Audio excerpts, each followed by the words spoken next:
Oi, oi, meu nome é Heridan e você está no canal Seja Luz. Então, se você é novo por aqui, seja bem-vindo, se sinta à vontade, porque nós estamos em uma série de estudos bíblicos e o guia do qual estou utilizando para essa série é esse aqui, o Ouvindo a Voz de Deus. Esse estudo aqui, ele contém 27 temas e hoje nós já vamos para o 15º tema. Então, se você tem interesse, eu vou estar deixando na descrição desse vídeo o link para você estar adquirindo o seu guia, o seu estudo. E hoje, então, nós iremos falar de um assunto de extrema importância. Nós iremos falar sobre a lei moral, os 10 mandamentos do Senhor. No estudo anterior, nós falamos aqui sobre os tipos de leis que a Bíblia nos apresenta. E nós vimos também que as leis, de certa forma, elas têm como objetivo trazer paz e segurança para todos nós. Porque imagina só viver em uma sociedade sem nenhuma lei. Realmente seria um completo caos. Só que o interessante é que quando se trata da lei do Senhor, dos 10 mandamentos, inúmeras tentativas são feitas para alterar, substituir ou invalidar essa lei. E diante disso, a pergunta que eu faço é: será que nós podemos alterar a lei de Deus?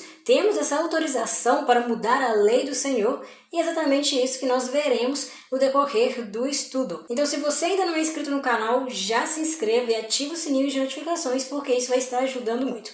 E agora, antes de iniciarmos o estudo, vamos fazer uma breve oração. Pai querido, que habita no mais altos céus, te peço agora para conduzir esse estudo, nos dando entendimento, para compreender a tua mensagem, em nome de Jesus Cristo. Amém. Então agora vamos dar início ao estudo. E já que hoje nós iremos falar sobre os 10 mandamentos, a primeira pergunta que eu faço é: quais são os 10 mandamentos, a lei do Senhor e quem é o autor? E a resposta se encontra aqui em Êxodo, no capítulo 20, a partir do versículo 1 até o versículo 17. E para esse vídeo não ficar muito longo, eu não vou estar lendo tudo. Eu vou estar apenas aqui citando de maneira resumida cada um dos mandamentos e dando uma breve explicação sobre cada um deles. Vamos iniciar aqui então a partir do versículo 1 de Êxodo 20. Então falou Deus todas essas palavras: Eu sou o Senhor teu Deus, que te tirei da terra do Egito, da casa da servidão. Agora veja que interessante. Deus aqui ele já inicia se apresentando como o libertador. Ele vem dizendo basicamente assim: eu sou o Senhor teu Deus, que te libertei, que te salvei, que te resgatei. E então agora ele apresenta a sua vontade. Ele vem falando agora dos 10 mandamentos, da sua santa lei. E o primeiro mandamento se encontra aqui no versículo 3. Não terás outros deuses diante de mim.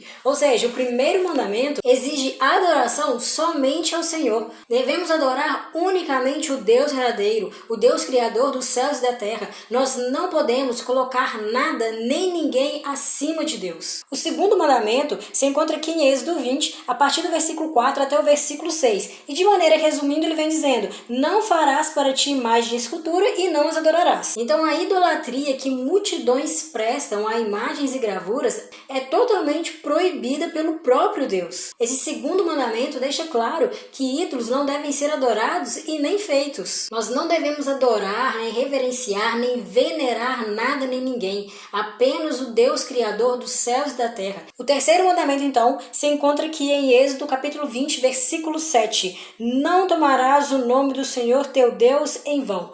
Aqueles que servem unicamente ao Deus verdadeiro, em espírito e em verdade, evitarão o uso descuidado ou irreverente ou desnecessário do nome santo do Senhor. Mas é interessante porque esse mandamento ele vai além do que o uso do nome de Deus no momento de descuido. Está relacionado também com o ato de uma pessoa se dizer cristã, tomar o nome de Deus para a sua vida, mas viver de maneira contrária aos princípios de Deus. E isso também é tomar o nome de Deus em vão. E o quarto mandamento se encontra aqui em Êxodo, no capítulo 20, a partir do versículo 8 até o versículo 11. E esse mandamento eu irei ler ele todo, porque infelizmente esse é o mandamento esquecido. Esse é o mandamento atacado por Satanás. Veja só o que nos diz: lembra-te do dia de sábado para o santificar. 6 dias trabalharás e farás toda a tua obra, mas o 7º dia é o sábado do Senhor teu Deus. Não farás nenhum trabalho, nem tu, nem o teu filho, nem a tua filha, nem o teu servo, nem a tua serva, nem o teu animal, nem o forasteiro das tuas portas para dentro. Porque em 6 dias fez o Senhor os céus e a terra, o mar e tudo que neles há. E ao 7º dia descansou. Por isso, o Senhor abençoou o dia de sábado e o santificou. O santo sábado do Senhor é o memorial da criação. É o único mandamento que traz Deus como Criador de todas as coisas. Então, uma vez por semana, nós somos lembrados que Deus é o Criador, que Deus está no controle de todas as coisas, que Deus criou esse universo. Deus criou todas as coisas em 6 dias, é o que está lá em Gênesis no capítulo 1. E no 7º dia ele descansou de toda a sua obra. E ele descansou porque se cansa? Obviamente não, ele é Deus. E por que então que ele descansou? Ele descansou para deixar como exemplo para mim e para você. Ele descansou nesse dia porque ele queria que uma vez por semana nós nos desligássemos de tudo e aprofundássemos o nosso relacionamento com ele. E então, assim como ele trabalhou durante 6 dias, mas no 7º, no sábado, ele descansou de toda a sua obra, nós também devemos seguir o seu exemplo, trabalhando, estudando, fazendo as nossas atividades durante os 6 dias da semana, mas no 7º dia, no sábado, nós devemos parar, nós devemos descansar e nós devemos então buscar aprofundar ainda mais o nosso relacionamento com o nosso Deus Criador. E é interessante porque ele não apenas descansou, mas ele santificou e abençoou esse dia. Isso nos mostra de maneira clara que o sábado não é como qualquer outro dia, mas é um dia santo, um dia abençoado por Deus, é um dia diferente, é um dia especial para Deus. E lembre-se, o sábado não é apenas dos judeus. O sábado ele foi estabelecido mais de 2 milênios antes do primeiro israelita vir a existir. O sábado ele é eterno. E agora então nós vamos para o 5º mandamento. E é interessante porque a partir aqui do 5º mandamento, nós chegamos na segunda parte da lei do Senhor, dos 10 mandamentos. E o que eu quero dizer com isso? Os 4 primeiros mandamentos, eles enfatizam o nosso relacionamento com Deus. E a partir então do 5º mandamento, os 6 últimos mandamentos enfatizam o nosso relacionamento com o próximo. Observe só o 5º mandamento que se encontra no versículo 12. Honra teu pai e tua mãe para que se prolonguem os teus dias na terra que o Senhor teu Deus te dá. Então aqui nos mostra de maneira clara que nós devemos honrar os nossos pais, nós devemos respeitar os nossos pais para assim sermos abençoados por Deus. É o mandamento que reconhece a importância da família. Agora o 6º mandamento se encontra aqui no versículo 13. Não matarás. Nós devemos respeitar e honrar a vida do próximo e não somente a vida do próximo, mas também a nossa própria vida. Mas esse mandamento ele vai além. Ele não se limita apenas à proibição de tirar a vida do outro ou a nossa própria vida. Por exemplo, uma pessoa que fuma, que usa drogas, que bebe, que leva uma vida de qualquer jeito está se matando. Aquele que pratica também o suicídio. Então o não matarás é não beberás, é não fumarás, é não comer qualquer coisa. Ou seja, esse mandamento e também todos os outros é mais amplo do que nós podemos imaginar. E aí então nós chegamos no 7º mandamento que se encontra aqui no versículo 14. Não adulterarás. E esse mandamento não proíbe apenas o adultério em si, mas proíbe também a fornicação e a impureza de todo e qualquer tipo em atitude, pensamento e palavra. É o que se encontra lá em Mateus 5, nos versículos 27 e 28. O 8º mandamento se encontra aqui no versículo 15. Não furtarás. Esse mandamento, ele proíbe qualquer ato por meio do qual, direta ou indiretamente, venha-se obter os bens do outro de forma desonesta. E chegamos então aqui no 9º mandamento, que está no versículo 16. Não dirás falso testemunho contra o teu próximo. E nós devemos estar atentos a este mandamento, porque o falso testemunho pode condenar de maneira injusta o inocente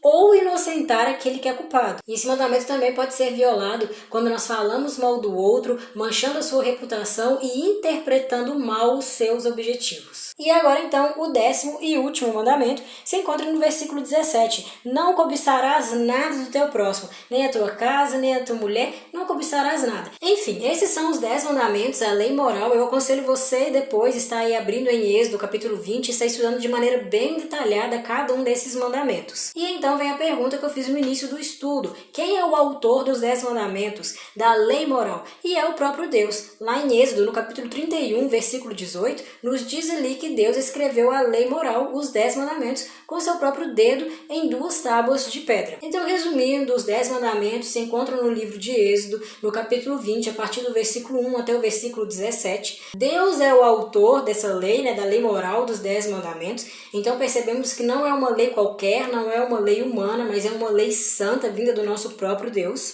E os 10 mandamentos expressam o caráter do Senhor. Sendo assim, a lei ela é tão eterna quanto o nosso próprio Deus e transpõe a barreira do Antigo Testamento, ou seja, ela serve para todos em qualquer tempo, inclusive nos nossos dias. E então muitos vêm dizendo, mas Jesus morreu na cruz e com a sua morte a lei foi abolida. Mas será que é isso que a Bíblia nos apresenta? Vamos então encontrar a resposta aqui em Mateus, no capítulo 5, versículos 17 e 18. O próprio título já vem dizendo, Jesus não veio revogar a lei, mas cumprir. E então a partir do versículo 17 nos diz, não penseis que vim revogar a lei ou os profetas. Não vim para revogar, vim para cumprir. Porque em verdade vos digo, até que o céu e a terra passem, nenhum i ou um tio jamais passará da lei até que tudo se cumpra. Aqui é muito claro em dizer que Jesus não veio para abolir a lei, mas ele veio para cumprir. Em João, no capítulo 15, versículo 10, vem nos dizendo que enquanto Jesus esteve aqui na terra, ele guardou os mandamentos do Senhor. E então você diz, mas nós somos salvos pela graça, e dessa maneira então nós não precisamos guardar a lei. Mas será que a nossa fé em Jesus anula a nossa obrigação de guardar os 10 mandamentos? A Bíblia então nos responde em Romanos capítulo 3, versículo 31. Observe só o que a palavra do Senhor vem nos dizendo. Anulamos, pois, a lei pela fé? Não, de maneira nenhuma. Antes, confirmamos a lei. Então esse texto ele é muito claro em dizer que nós não anulamos a lei no momento em que nós passamos a crer. De fato, nós não somos salvos pela lei, somos salvos unicamente pela graça. A lei não salva ninguém. Mas uma pessoa convertida, uma pessoa salva, ela vai ter como resultado a obediência a Deus, guardando os seus mandamentos. E Paulo, ele nos diz mais sobre a lei de Deus. Observe o que ele vem dizendo aqui no livro de Romanos mesmo, agora no capítulo 7, versículo 12. Por conseguinte, a lei é santa e o mandamento santo, justo e bom. Ele deixa claro, o mandamento de Deus é santo, justo e bom. E diante disso, Deus permite mudanças na sua palavra ou nos 10 mandamentos? Apocalipse 22, versículo 18 e 19. Eu, a todo aquele que ouve as palavras da profecia deste livro, testifico. Se alguém lhes fizer qualquer acréscimo, Deus lhe acrescentará os flagelos escritos neste livro. E se alguém tirar qualquer coisa das palavras do livro dessa profecia, Deus tirará a sua parte da árvore da vida, da cidade santa e das coisas que se acham escritas neste livro. Essa profecia, embora escrita com o Apocalipse em mente, ela é apropriada para toda a Bíblia. Salomão declara lá em Provérbios, no capítulo 30, no versos 5 e 6, que toda a palavra de Deus é pura. E então ele vem nos dando conselho. Nada acrescentes às suas palavras para que não te repreenda e sejas achado mentiroso. Então nós não podemos mudar nada nas escrituras e nem nos mandamentos de Deus. O caráter de Deus é imutável de acordo com Malaquias capítulo 3, versículo 6. E se a lei expressa o caráter de Deus, logo a lei também é imutável. Devemos aceitar a Bíblia como a voz de Deus que nos fala diretamente. Que assim como Jesus, venhamos cumprir os santos preceitos do Senhor. E segundo a Bíblia, o que aconteceria no futuro com a lei de Deus? Daniel, capítulo 7, versículo 25. Proferirá palavras contra o Altíssimo, magoará os santos do Altíssimo e cuidará em mudar os tempos e a lei. E observe também Daniel, capítulo 8, versículo 12. O exército lhe foi entregue com o sacrifício diário por causa das transgressões, e deitou por terra a verdade, e o que fez prosperou. Então veja só, esses dois textos já nos alertavam que a verdade de Deus seria jogada por terra, que os 10 mandamentos, a lei do Senhor seria alterada. Só que o interessante é que nós acabamos de ver aqui que ninguém tem autoridade para mudar a lei de Deus, ou seja, os homens por conta própria simplesmente mudam aquilo que Deus nos deixou. Satanás sabia da importância da lei de Deus, então ele decide misturar a verdade e a mentira, a tradição e a superstição, para desvirtuar a orientação divina. Hoje as pessoas guardam o domingo ao invés de guardarem o sábado, que é o 4º mandamento do Senhor. As pessoas adoram imagens, os mandamentos de Deus são jogados por terra. Mas a Bíblia já profetizava esse acontecimento. Veja o que nos diz aqui em Romanos, no capítulo 1, versículo 25. Pois eles mudaram a verdade de Deus em mentira, adorando e servindo a criatura em lugar do Criador. Então o que os homens fizeram com a verdade de Deus? Mudaram a verdade que Deus revelou em mentira. Infelizmente, Satanás, o grande enganador, tem os seus porta-vozes, ele tem os seus falsos profetas, que procuram levar as pessoas para longe das verdades bíblicas, para longe da orientação divina. E então, o que muitos seguem hoje no lugar dos mandamentos de Deus?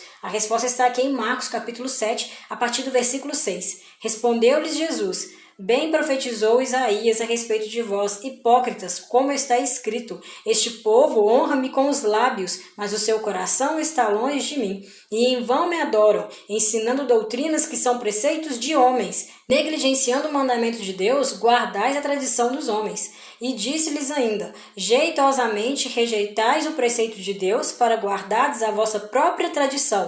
Veja também o que está no versículo 13. Invalidando a palavra de Deus pela vossa própria tradição, que vós mesmos transmitistes, e fazeis muitas outras coisas semelhantes. Muitos hoje, infelizmente, seguem tradições, mandamentos de homens, deixam a Bíblia de lado e fazem a sua própria vontade, fazem aquilo que lhes agrada. Muitos dizem que amam a Cristo, mas não fazem a sua vontade. Aqui no finalzinho do versículo 6 nos diz: este povo honra-me com os lábios, mas o seu coração está longe de mim. Não podemos deixar a Bíblia de lado e seguir aquilo que os homens impõem. Não podemos seguir os mandamentos de homens, mas devemos seguir unicamente a vontade de Deus. A Bíblia deve ser a nossa única regra de fé e prática. Precisamos estudá-la para não sermos enganados. No Salmo 119, versículo 89 nos diz: para sempre, ó Senhor, a tua palavra permanece no céu. No Salmo 111, versículos 7 e 8 nos diz: são fiéis todos os seus preceitos, todos os seus mandamentos,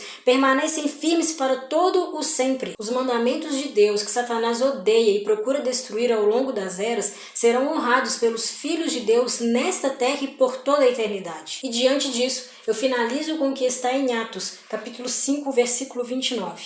Então Pedro e os demais apóstolos afirmaram: antes importa obedecer a Deus do que aos homens. E a pergunta que eu te faço é: você tem obedecido os mandamentos de Deus, do seu Criador, ou os mandamentos de homens? Deus nos ama e sabe o que é melhor para nós. A lei é um guia de conduta que nos protege da dor e do sofrimento em nossas relações. A obediência demonstra intimidade com Cristo.